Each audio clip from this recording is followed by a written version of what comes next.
All right. Well, as you can see, I haven't made $1 million yet. I'm still in the garage. 47 degrees. Got up at 4 a.m. Did my morning routine. Came home.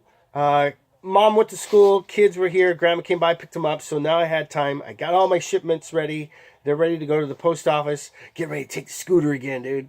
I I swear to God, I love that thing. But anyway, I have a feedback finally after 35 days of being on Amazon, guys. It was kind of like one of the things I was striving. There's a couple of things that I'm looking for. I mean, obviously making money is one. That's the long term, and the short term. But first starting off, I want to be able to create feedback so I have 100% or not, at least 95 and above. I know it's going to be tough, but as long as I maintain my personal endeavor and my personal touch to what it is that I'm selling and what I'm doing, customers hopefully will come around. And it took 35 days, took 23 units for one customer to say, you know what, you're awesome. Thank you very much. And Gary H. Just did this morning, and he says, quote unquote, the book was new as described. The seller also wrapped it with great care so it arrived undamaged during shipping. I would highly recommend doing business with this seller to anyone. That means everything, dude. That really does. I appreciate your time in doing that, Gary. I know you probably may not see this video, but you know what? I really am honored to have sold that book to you.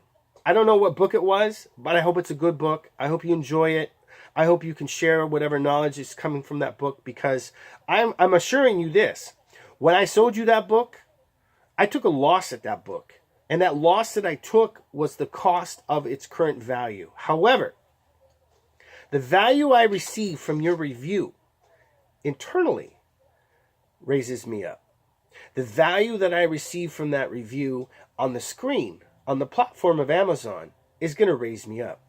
The value of you taking time and giving back to me and letting me know that, hey, I did okay, is raising me up. So as of now, we're still, 35 days into this. We're a little over $260 in sales. Okay, that's not counting fees and postage. I am buying postage through Amazon, so it is a little cheaper. It's convenient. I label everything. I put it on the box. I take it to the post office. I drop it off. So I'm saving a lot of time. I'm saving money.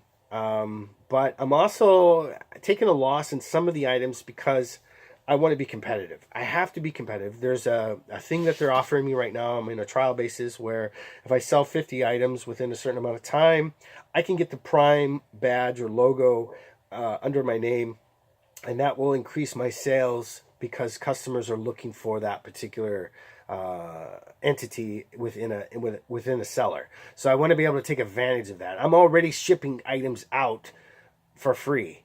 And taking my gains and my losses, which is part of doing business. So that's the thing that I calculate when I find an item and I put it online. So just a little secret: if the item is under 13 ounces, it's going for free. Even if it's even more in weight, it's still kind of going for free. But I kind of calculate the price in a way where I base it on the competition, the reviews, and the sales rank. Sales rank I don't really kind of pay too much attention to unless it's a book. Then I kind of do that. But you got to think too, every time something sells, it kind of skews the number. So it might take it, to a different level than where it is supposed to be stabilized at. So I monitor things for a while. I'll buy one product of something, let it sit for maybe 7 to 10 days and see what happens. Because sometimes when you go in to look at your review of the product, there's no data, and I don't want to buy a bunch of product. Like for instance, I bought a bunch of dog treats, and I bought 25 pouches of it. And at the time that I bought it, I was able to sell it for whatever reason. I put it online. Then I get an email saying I can't sell it, so I pulled it. Now I have 25 pouches of dog food that I can't sell. So I have to take that and move it over to eBay. And I'm going to have to take it at a lower cost of what I wanted, because now it's been a month since I've had it and it's not moved, and it's at a point where the expiration date is at the end of the year, I don't want it sitting around that long. I need to get rid of it. So that's one of the things that kind of deters me from Amazon telling you what you can and can't sell. But I understand it. I mean, like there's resources on here that can tell you like what's selling, what's hot basically, and you go into it. And if you're new to Amazon, they're not going to allow you to sell it. You'll see, for instance, right now in food, the number one thing is Rice Krispies. Really, the number one thing that people are buying is Rice Krispies, the treats. Get some marshmallows in a box of cereal and make it yourself. But anyway. I can't sell it because it's restricted.